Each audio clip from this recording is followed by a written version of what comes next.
बात 1857 की क्रांति से पहले की है, जब मध्य प्रदेश सहित देश के कई इलाकों में सूखे और अकाल से लोग परेशान थे। तो उससे कहीं ज्यादा परेशान थे तो अंग्रेजी हुकूमत के अत्याचार से। अंग्रेज और साहूकार गांव और वनवासी क्षेत्रों में लोगों को प्रताड़ित कर रहे थे। ऐसे में धोती, कमीज और सिर पर साफा बांधे एक ऊंची कदकाठी का युवक इस देश में राज करने वाले अंग्रेजों से लोहा ले रहा था। जब वे अंग्रेज उस युवक के क्षेत्र में लगान के नाम पर अवैध वसूली, घूसखोरी, जबरदस्ती और हिंसा का तांडव रच रहे थे, उस समय यह युवा साहूकार, रसूखदार और सरकारी खजाने को लूटकर गरीबों में बांट रहा था। इतना ही नहीं, इस युवा ने शोषण, अत्याचार से छुटकारा दिलाने अपनी एक सैनिक टोली भी बनाई थी और ये पहला वनवासी युवा था जिसे काला पानी में फांसी की सजा दी गई। नमस्कार, मैं आशुतोष भार्गव, आप देख रहे हैं आयुध।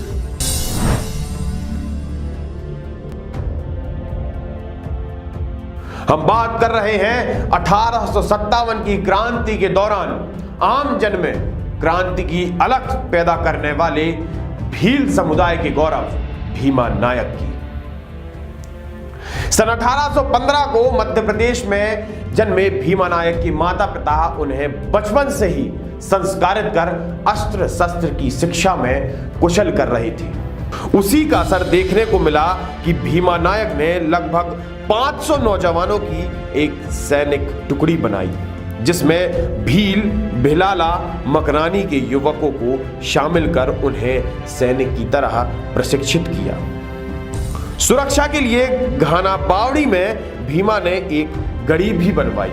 इस युवक के द्वारा बनाई गई टुकड़ी उसके शौर्य और साहस से लबरेज कारनामों के कारण पूरे देश में चर्चा का विषय बनी हुई थी।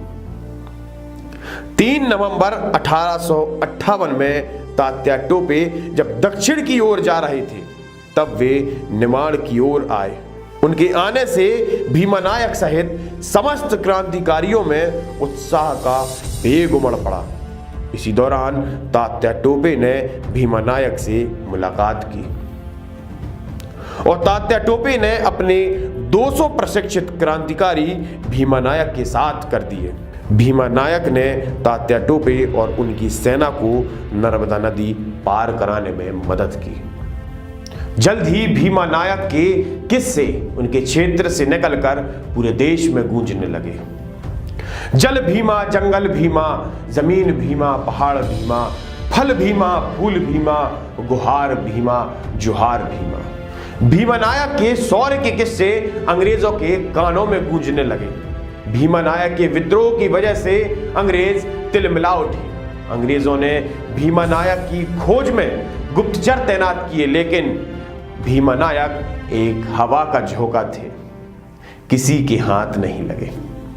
जिसके बाद अंग्रेजों ने भीमा नायक के साथियों के साथ उनकी मां को कई यातनाएं देकर मौत के घाट उतार दिया, लेकिन न दैन्यम न पलायनम, न भीमा नायक कभी डरे और न ही कभी पीछे हटे, हमेशा आगे बढ़ते रहे। जिसके बाद भीमा की सुरसी के बलिदान से क्रांतिकारियों के सप्र का बांध टूट गया और उन्होंने जेल पर कब्जा कर लिया।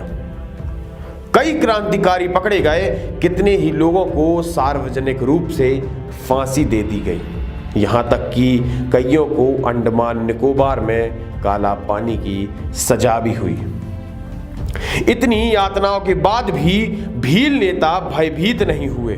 उन्होंने संघर्ष के बीच में रहकर अंग्रेजों से लोहा लेना कम नहीं किया। अंग्रेजों का दमन चक्र बढ़ता रहा, लेकिन इन्होंने अपने हथियार नहीं डाले। सन 1861 तक लड़ाई चलती रही और अंग्रेज हुकूमत सिर्फ और सिर्फ यही प्रयास करती रही कि भीमा नायक को कैसे अपने शिकंजे में लिया जाए। लेकिन एक बार फिर एक गद्दार की वजह से भीमा नायक को अंग्रेजों ने गिरफ्तार कर लिया।